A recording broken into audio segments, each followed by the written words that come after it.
Today on Unpacked. She showed me on the system that I'm married to this guy. How can I be married without my consent? What is Home Affairs saying the whole time? They can't assist me. There's no ID number of his. It's only my ID number.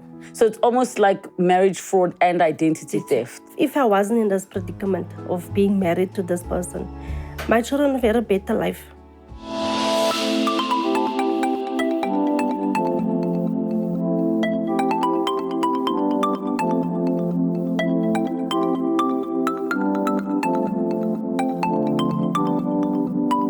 Can you imagine discovering through Home Affairs that you are in fact married, but you knew nothing about it? Today's guest is here to share her story. Let's unpack. Elize O'Brien is a 42-year-old single mother of 4 from Reiger Park in Boksburg.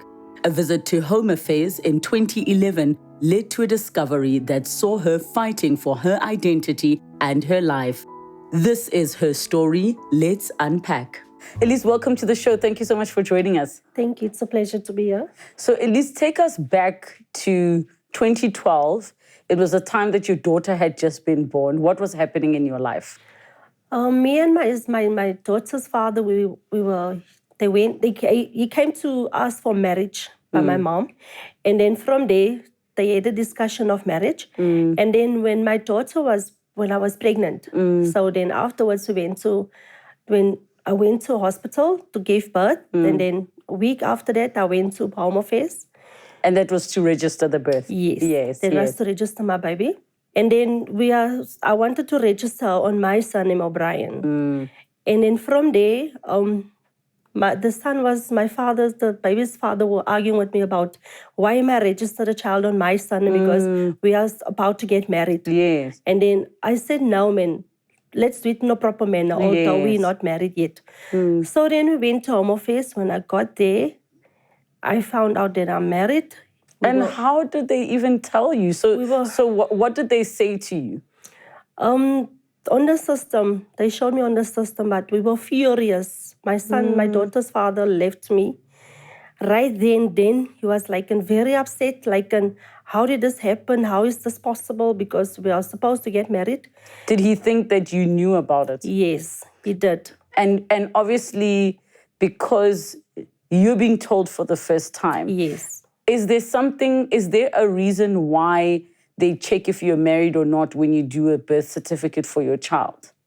Not really. They don't do that at all. The first time when I went there, it's the time when I wanted to register my daughter. Yes. And then she showed me on the system that I'm married to this guy. So I was very confused. I wasn't part of the ceremony or anything like that. So I was shocked. How can I be married without my consent? So afterwards, we were having a big argument, me and my son's father, because he thought I was part of that marriage and I wasn't. So afterwards, they said to me, I must now register my child on that surname. And then of the marriage surname? Yes. Wow. Yes, and his surname is Halim. His name is Halim Sharkau. And you had never heard of that name in your life? I've never met this guy. Yes. I don't know him at all. I've never been to any marriage or anything like that. And then from there, Home Affairs, the lady at Home Affairs told me that they don't have a choice. They must register my daughter on that surname. So then my daughter's father stepped in. He said, okay, now let's register my daughter on his surname. Because I won't be able to register on my surname because O'Brien. So was the system also saying that your surname is no longer O'Brien? Was your surname a married surname on the system? Yes, on the system it shows that I'm Sharkau, Khalil. Okay. Yes. And that's why now they're saying your daughter has to have that surname and O'Brien is a maiden surname. Yes. Wow. So now that you discover this and the father of your child is upset and he basically leaves because he thought you were lying to him. Yes. What else did they say to you that day at Home Affairs? Did they tell you when it was that this man had married you? Yes, they said I've been married to this guy on 2006.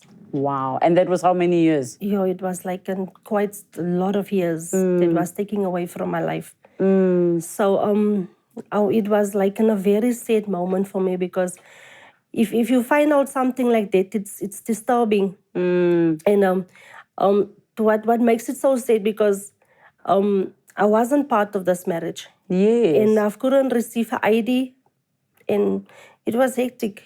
It was very hectic. So at this stage, this Home Affairs person is telling you this. What did you end up doing? Did you register your child's name with this man's surname? No. With your my child's father's surname? Yes. Okay. So you did that. Yes. And then what happened next? And then obviously he left me, so the marriage didn't took place between the two of us. What happened in the relationship that he left you? Because the reason for him lefting me, because he thought I was part of this fraudulent marriage. And then I've struggling with my daughter all alone. And then circumstances stepped in. And then his mother decided she's going to take my daughter for when she was 1 year and 6 months. So they helped me with her. But we departed. We separated that moment. Okay, so now let's go back to the day that you're at Home Affairs. Yes. And you discover that you are married. Yeah. And you've been carrying around an ID with O'Brien. Yes. But technically your surname is something else, Yes. right? So what did they advise you need to do? Because you told them that this is fraudulent. Yes. I've went to all type of things. I've been to places. They sent me to Germiston Home Affairs. The marriage took place in Germiston Home Affairs. And I'm not even staying in Germiston, I'm staying in Boksburg, Regenpark. And there's a Home Affairs near Regenpark. So it was like, and I went to the Home Affairs in Germiston. When I got there, they tell me that it's not on the system. There's no record on this marriage. So then I went to the nearest police station to report this. So at Germiston, if they're saying it's not on the system, Yes. are they saying that they don't have a record of the marriage happening there? Yes. Or are they saying on their side they don't see you having a husband on the system? They say the marriage didn't took place in Germiston. Oh, okay, I understand. But on my marriage certificate, Yes. it shows that it happened in Germiston. Yes. Okay, so why did you need to go to the police station? Reason for me is they sent me to the police station to get a private investigator to sort out this mess. So then I went to the nearest police station in Germiston. There was a private investigator that was taking place with this marriage.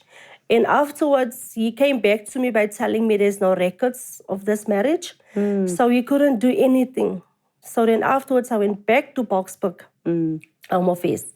When I got there, they're telling me there's nothing they can do. I must just see that I can try to fix it by going to the nearest newspaper or whatever. So from there, I've went to Boksburg Advertiser. And then Boksburg Why did they say the newspaper? I don't understand what the newspaper will help with. Because then I can take it out there to find out where does this marriage, where did it took place or what happened to this marriage. So how can I be married with me not being part of that marriage? Yes. So that was like disturbing for me. So then I've been to backwards. The doors were closing in my face constantly, Home Affairs closing it. What happened at the newspaper? You say you went Yes. to try the advertisers. What happened there? Yes, I went to Boksburg Advertiser. And then from there, they took my story. And then it was like a broadcast all over. And then from there, there was, I found out that is coming to Regenpark. And then from there, I took all my documents. And that's the time when I even tried to fix my story with. And since that time, they were helping me. I went to African News. So African News were exposing this. And now I've been all over. And then Home Affairs. So let's go back. Yes. So now you've gone to the newspapers to try and get your story out there. Yeah. What is Home Affairs saying the whole time while this is happening? Are they saying they can't help you? They can't assist me. So did you try to escalate it away from the branch to try and go provincial or national? Yes, I did. And what did they say to you? They said to me when I went to the newspapers and the TV and all those places, and then they said to me Home Affairs tried to expose Home Affairs for things that's happening in Home Affairs. So afterwards, Home Affairs couldn't assist me as well. And then I've been back to the advertiser. And then there's a lady that I found for Boksburg Advertisers, so she's constantly helping me with this. So you went to the advertisers, the newspaper, Yes. They tried to help you because all the TV crews and the media outlets that were trying to assist you, Yes. they were doing it to expose that there's some kind of corruption within Yes. Home Affairs. Yes. And that's how this could happen. Yes. So up until that point, how was your life, up until that moment? How was your life affected by the fact that you were married? This husband of mine, the one that is a fraudulent marriage, he went to open up an account on my surname, O'Brien. So then they found me by telling me I open up an account, which I can't because I'm unemployed. Since I've been married to this person, doors were closing in my face because there was no ID that they couldn't assist me with the ID. So with anything in life, you need your ID to do whatever. So Why couldn't they help you with an ID? I don't understand that part. Because of this marriage. Because if they give me ID, this husband of mine will be on my marriage, on my ID documents. Yes. So you wanted your ID with your surname O'Brien. Yes. And what was the reason that he was using, because he was using your surname O'Brien as well. Yes. So did he take your surname in this fraudulent thing? Yes. He is a South African citizen. Yes. Because he's O'Brien. Yes. So there's a lot of things that he got right because of my surname. So how did you discover that that he had opened accounts in your name? Did you get a phone call? Yes. They phoned me by telling me that I have a big credit, which I was shocked of because I don't know that I've ever opened an account, So then afterwards, I was like, and went to the shop and tell him I wasn't part of it and all those things. So I took all my documents that was proof to them. So then they saw it. It wasn't me that was opening the account. So I was like, and how can you help someone without an ID? Because he isn't a South African citizen, but he's using my surname. So then they also decided, no, they're going to block the account. And then since that time, they never bothered me again about any accounts. How much was it owing? Quite a lot of money. Quite. It took furniture and stuff. So that was something that was hanging over my shoulders because I was like stunned. How can they phone me for credit? Which I've not been part of it. How come they couldn't help you by telling you who the person is? Do they not have security cameras or records in their shops of this person coming in to open an account? It doesn't seem like they have any of that. Yes. Because the reason for that is why did they call me for credit? For telling me that I open up that account. You owe them money? Yes. And I've never ever even had an account. So how did I'm confused about how they phoned you. Where did they get your number from? I'm not sure. I'm really not sure. But on the system, it shows O'Brien. Yes. So as in your details? Yes. Okay, so now they've phoned you. They are telling you that you owe money. At least you got that resolved. Yes. Were there any other things that he did in your name? No, not that I've known of. But on my marriage certificate, there's no ID number of his. It's only my ID number. For both of you? Yes. So so it's almost like marriage fraud and identity theft? Yes. And did he have an ID copy on him? No, they said to me he doesn't have ID because it shows on my marriage certificate, there's no ID of his. It's only my ID number. And then as I can see, the digits, some of them are similar to mine. So that's the time when they found out this thing is fraudulent. Yes. So how long did this process go on for of you going between TV stations and newspapers trying to get help? Oh, it was taking half of my life. It was like 15 years. And so 15 years of you trying to go through this whole process? Yes. Okay, so what happened that now, because in the 15 years, you're not able to do anything because you don't have an ID, right? So what are some of the things you couldn't do? I couldn't even get a job. I couldn't even register my children. And there's few of my children doesn't have my surname. So only two of them, the only one that has my surname is my second born. But all of them has the father's surname of the daddies that I've been with. So That was like because I was, if Home Affairs didn't interrupt my life, I'd have been a married woman with my children with one father and one surname only. But it was like difficult, very difficult. I was living in poverty for 15 years. Since I've discovered that I'm married to this person, my life was hectic.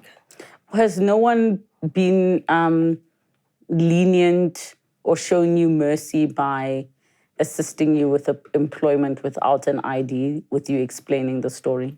The main thing is that I was like now, even as I'm speaking, I'm a domestic worker. I'm cleaning people's houses for incoming. I'm receiving a grant for 2 children, which I'm paying my rent with. There's no job that doesn't need a ID and a CV and all those things. So it wasn't, I couldn't even receive all those things. Yes. So now I'm doing domestic work and I'm cleaning someone's house for extra incoming.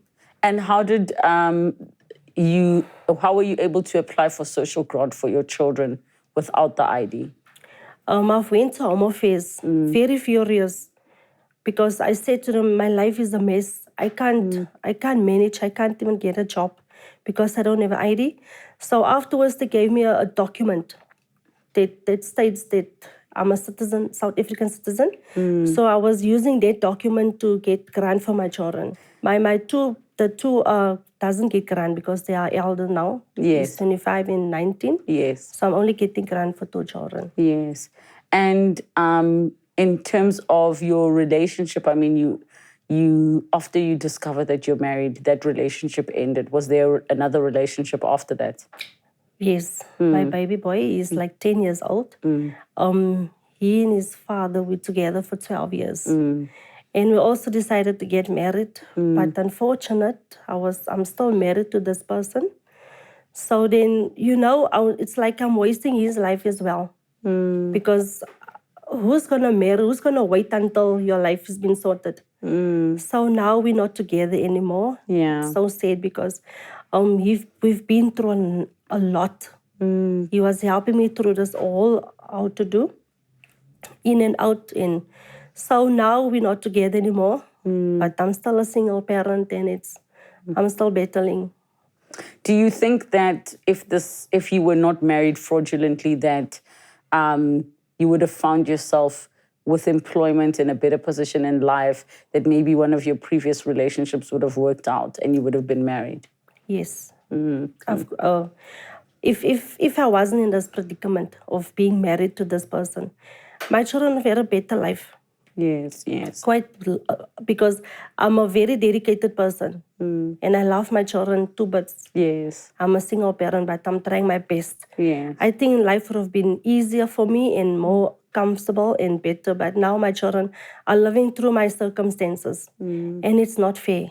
I feel it's not fair. There wasn't a time of Christmas that we spent like in a family because my one daughter, she stays in the R and the other one, she stays on her own, and then my 2 is staying with me, and we've never been a family together. And they never even had Christmas clothes, or there was not a Christmas meal, because life was tough. Yeah. Even now, it's there's no changes. Yes, there's no changes at all. So what happened when you eventually met with the law clinic? Did they approach you or you approach them? They saw my interview with one of the TV channels, and then there was a phone number that one of the producers gave me. So then I found them, and then they took my story, and then since that time, they helped me through this. So what was the first appointment like with the law clinic? What did they say to you? They were asking me questions. Priority is you need to have your forms and you need to have your proof and all those things, which I did. I was point on because every document that I've received from Home Affairs, I kept it, affidavits and stuff. I kept it for myself. And then when I went to them and then I had all my documents and they approached me to assist. How did they say they could help you? Because they are pro bono and they took it heads on. But it was hectic for me also to get there because it needed transport. Yes. Taxi fare, which I couldn't afford taxi fare because it's in Joburg, in Braamfontein. So Yes. it was quite hectic to get there every occasion that they needed me to be there. How was it that they were saying they were going to help you? What was it that they were going to help you, and how were they going to help you? First of all, they were asking me about this marriage. Yes. And where it took place. And then from there, they took all my documents. They made copies of it. And then they took it they asked me questions. So then I explained everything to them. And since that time, they started to assist me. Okay, so how long ago was that? What year was that in? That was in 2012. Yes. So was that in the same year that you discovered you're married? Yes. So how long did they keep your case, and what was some of the progress that they made? Well, we also had interviews there by Fitz with most of the TV presenters. And then they took my case quite serious because I wasn't the only one. We were mostly 5 women with the same problem. Yes. And then they helped me through all the extremes. They were head on. They were assisting me with everything they got. So the lawyers were, and then afterwards we went to High Court. So they actually took your case to court? Yes. Okay, so they took your case to court, and what happened? And then I've won the case in High Court, in Pretoria High Court. And the judge ruled over my favor because this is a fraudulent marriage. As in, was the case you versus Home Affairs, you versus the government? Versus Home Affairs. Versus Home Affairs. Yes. And what was the argument that Home Affairs presented at court? What is quite sad that Home Affairs wasn't even part of this. Home Affairs didn't even came to the table. So it was only my lawyers and the judge, their documents and all those things. Home Affairs didn't go even to Pretoria High Court. So then she found me and she said to me that I've won the case because I wasn't being needed in court because of COVID. Yes, yes. So then I've won the case in High Court. And when did this happen that you won the case? It was on August the 3rd, yes. And then from there, they gave them a letter.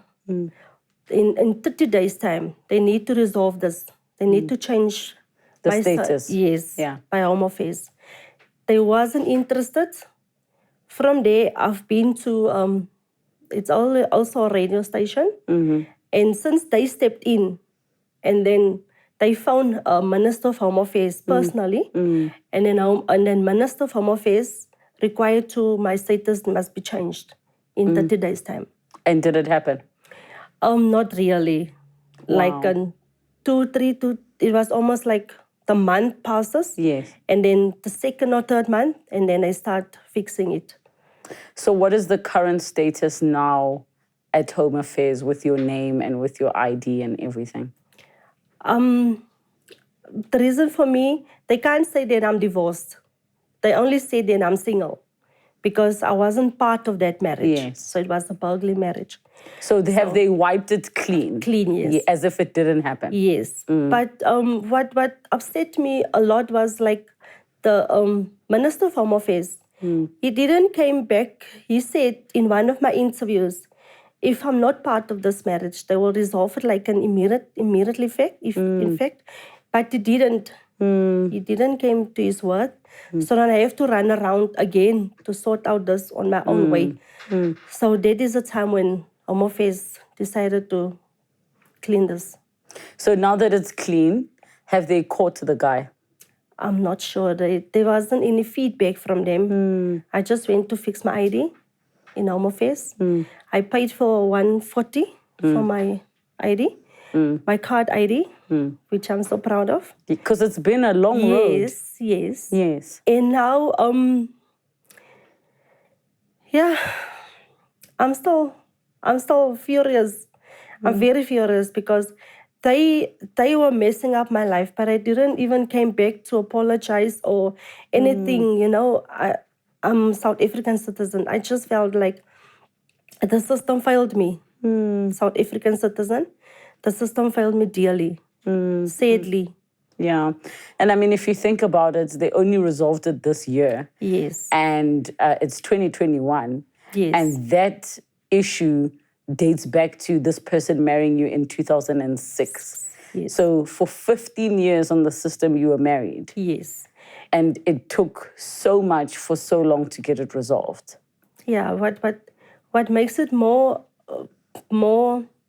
unpleasant that this guy that married me, he was also my son's birth certificate as in Sharkau, but my son's surname is Kelly. The father is Kelly. Yes. So then the time when I went to Home Affairs to fix my ID on the system, they also fixed my son's birth certificate. Oh, that is Yeah. good to hear. That is good to Yes. hear. So where are you now in life? I'm still at the same place, staying in a small shack. When I bath, my son must go out. When he tried to take a bath, he was, it's hectic. It's Yes. sad. And there's not much that I can say that this has bring me luck or joy or anything. I'm still the same. There's no difference. Yeah. Because I was looking for jobs out there, but of my age, it's quite difficult. Now they're looking for students. Yes, yes. And now with my age, it's not easy to get a job. Yes, yes. Yeah. I'm truly sorry for everything that you've been through. I think it's an absolute nightmare. For people watching, they might think, but it's just an ID document, but you can't do anything. You can't open a bank account. You can't open any type of account. Like you said, you've been struggling with getting, a decent type of employment that you're looking for. Yes. You weren't able to get married, and it really, really has ruined your life. So I'm so sorry that you went through all of that. And I recognize, like you say, that you just want an apology. You want some kind of acknowledgement for everything that you've been through. Yes. I hope that things are going to turn around for you now that the documentation has been solved. And while you can't get those years back, I'm hopeful that something will come through.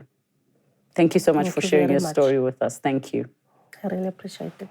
Hashtag Unpacked with Relebogile. It really is a pity that sometimes the system does fail us, and these are the type of situations that we find ourselves in. Actually, there is a website you can go to. I'll put the details where you can check, put in your ID number and find out if you actually are married. I hope for your sake that you're not without your knowledge or consent.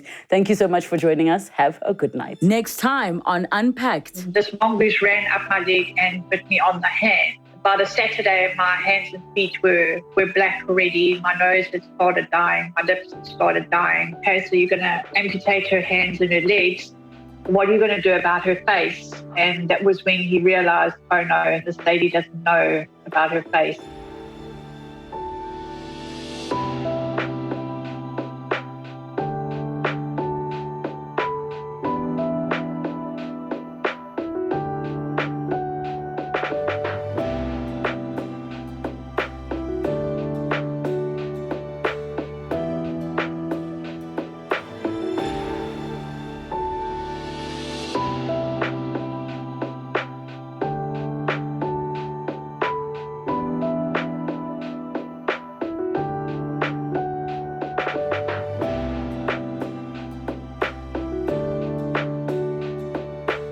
Thank you so much for watching Unpacked with Relebogile Mabotja. Make sure you subscribe to my channel where you can get to watch more episodes. But more importantly, you can be part of our online community. Comment down below, share with us who you'd like to see on the show, what story you'd like us to discuss. We love engaging with you. Keep it coming and don't forget to subscribe.